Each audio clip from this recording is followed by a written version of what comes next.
जहाँ पर minimum intensity होगी, डार्क बैंड फॉर्म होगा या डिस्ट्रक्टिव इंटरफेरेंस होगा, वहाँ पर पाथ डिफरेंस होगा y d by d equal to odd multiple of lambda by 2।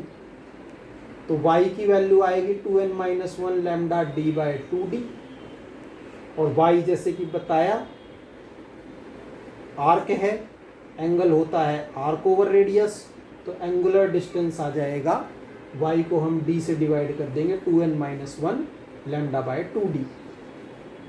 जो इंटरफेरेंस पैटर्न होता है उसमें बीच में आता है बेटा सेंट्रल ब्राइट, और उसके बाद आता है डार्क बैंड, फिर ब्राइट बैंड, फिर डार्क बैंड, फिर ब्राइट बैंड। इस तरह से अल्टरनेट ब्राइट और डार्क बैंड आती है। दो डार्क बैंड के बीच का डिस्टेंस या दो ब्राइट बैंड के बीच का डिस्टेंस ये कहलाता है फ्रिंज विड्थ।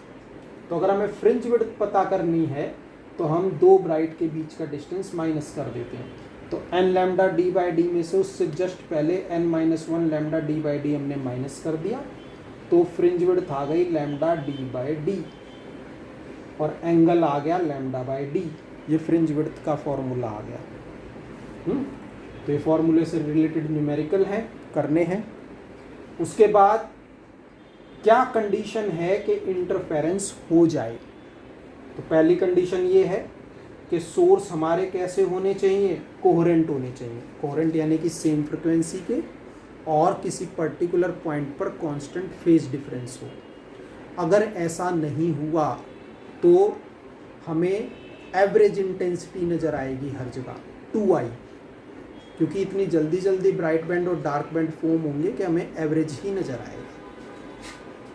नंबर 2 ये बताया था, सोर्स का साइज, सोर्स का distance from the S1 S2 should be less than lambda by D, lambda by D से छोटा होना चाहिए। अगर ये नहीं होगा तो इंटरफेरेंस नहीं होगा। तो हमारे पास ऐसे क्वेश्चन आते हैं कि अगर हम सोर्स का साइज बढ़ा दें तो क्या होगा, या अगर हम सोर्स का डिस्टेंस घटा दें तो क्या होगा, या स्लिट के बीच डिस्टेंस बढ़ा दें तो क्या होगा।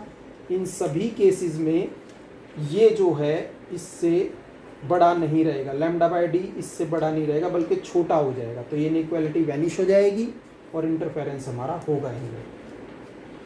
उसके बाद क्वेश्चन है कि सोर्स हमारा मोनोक्रोमेटिक होना चाहिए तभी इंटरफेरेंस होगा।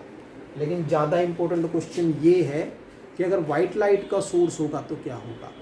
तो अगर वाइट लाइट का सोर्स होगा तो सेंट्रल बैंड पर तो बनेगा ब्राइट बैंड वाइट कलर का, और उसके बाद आपको कलर बैंड फॉर्म होंगे। सेंट्रल ब्राइट बैंड से हम थोड़ा सा ऊपर चलेंगे, हमें एक ऐसा पॉइंट मिलेगा जहाँ पर पाथ डिफरेंस ब्लू कलर की वेवलेंथ बाई 2 होगा, लैम्डा बी बाई 2। तो उस पॉइंट पर ब्लू कलर एब्सेंट होगा, वहाँ रेड कलर डोमिनेट करेगा। थोड़ा सा और ऊपर चलेंगे, हमें एक ऐसा पॉइंट मिलेगा जहाँ पर रेड कलर की वेवलेंथ बाई 2 पाथ डिफरेंस होगा, यानी कि लैम्डा आर बाई 2। उस पॉइंट पर रेड कलर एब्सेंट होगा और ब्लू कलर डोमिनेट करेगा। तो इस तरह से हमें सेंट्रल पॉइंट पर तो वाइट बैंड मिलेगा, और जैसे जैसे हम ऊपर जाते जाएंगे हमें कलर बैंड मिलेंगे।